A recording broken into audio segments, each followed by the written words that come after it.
started the week I moved in. New apartment, cheap rent, far from the city, just the way I wanted it. Quiet, no neighbors, nothing but woods and fog.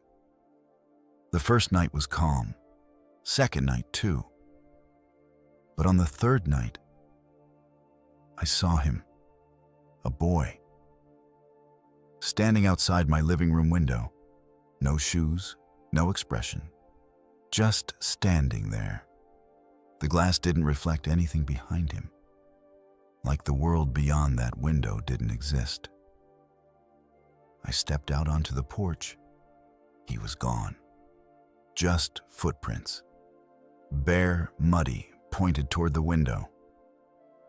I figured it was a neighborhood kid, playing a prank, wandering too far. But I didn't have neighbors. No houses for over half a mile in any direction. The next night, he was there again. Same spot, same face. He didn't blink, just stared. Not even at me, at the wall behind me.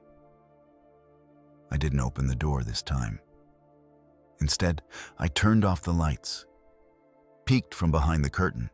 He didn't move, didn't twitch, just stood there. At 3:14 a.m., I woke with a start. No sounds, no lights. But I felt watched. I checked the window. He was gone. But a small, wet handprint was on the glass, from the inside. I started locking every door, every window. Bought blackout curtains, motion lights, even set up a camera outside. Next night, same time, 3:14 a.m. Lights flickered, camera clicked, curtains shifted slightly, like a breeze had passed through. I checked the feed the next morning. It had one frame, just one, the boy's face, pressed against the lens. I went to the local sheriff, explained everything. He nodded slowly, said, "You're in the briar patch?" I nodded. He didn't write anything down, didn't ask for footage. He just said, "If you see him again, don't let him in." I asked why.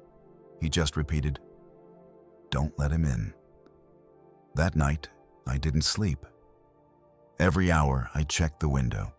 Midnight, 1 o'clock, 2:30 a.m. Nothing. At 3:14, my lights went out. Not just flickered, everything died. Silence. And then, knocking. But not from the door, from under the house. I froze.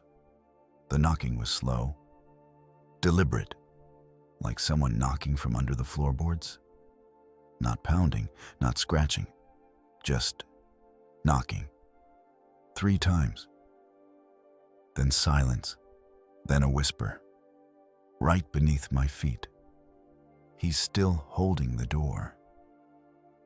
I backed away, grabbed my phone. Dead. Battery full earlier, now blank.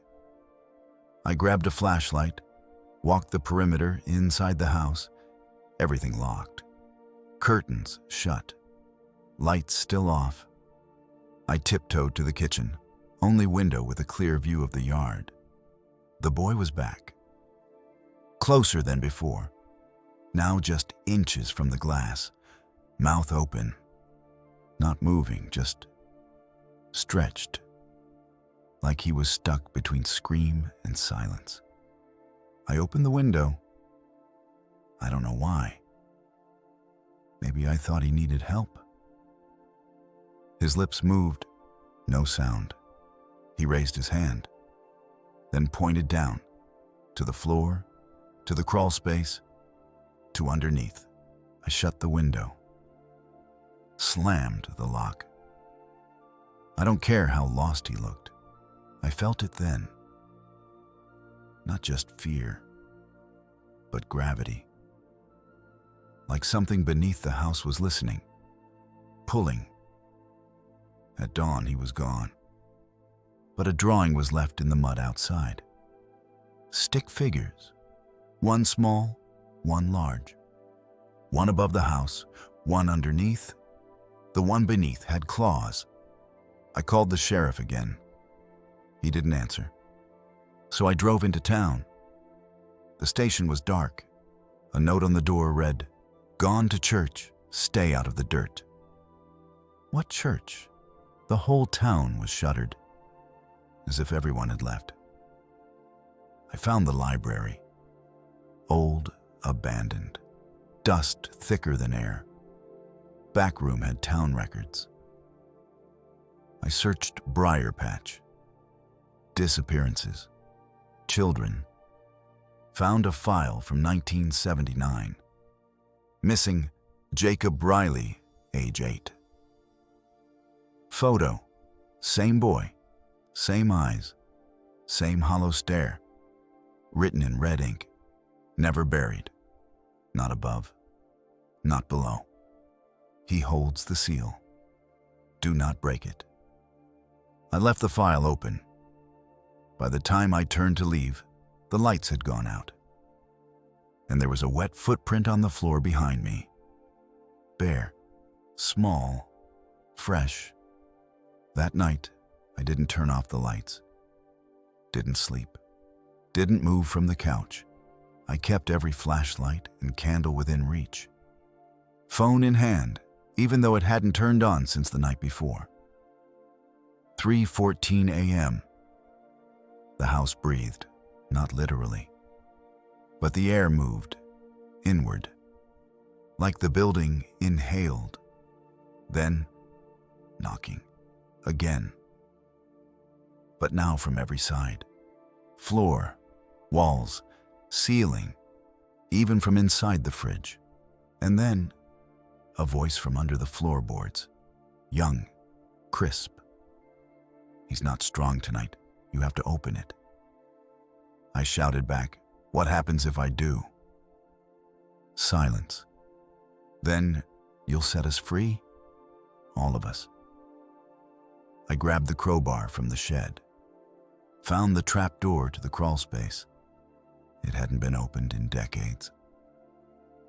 I stared at it. Dust shifted beneath it, like something moving underneath the boards. And then the boy appeared. Behind me. Close now. His lips moved. I finally heard the words. "Please, let me in, or it gets out." I opened the hatch. Flashlight shaking in my hand, I looked inside. Dirt, pipes, foundation beams, and then eyes, thousands, glowing red, all blinking in sync. Then, a voice from below.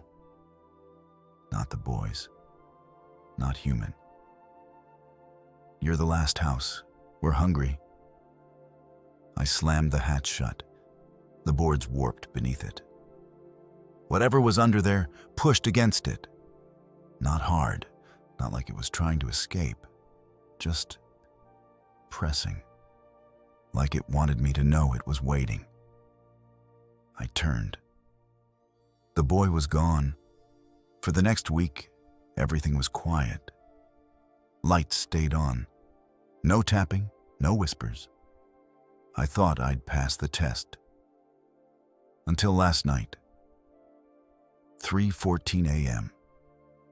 My power went out again. But this time, when I checked the camera, there was no boy, only me. Standing at the front door, from the outside, staring in.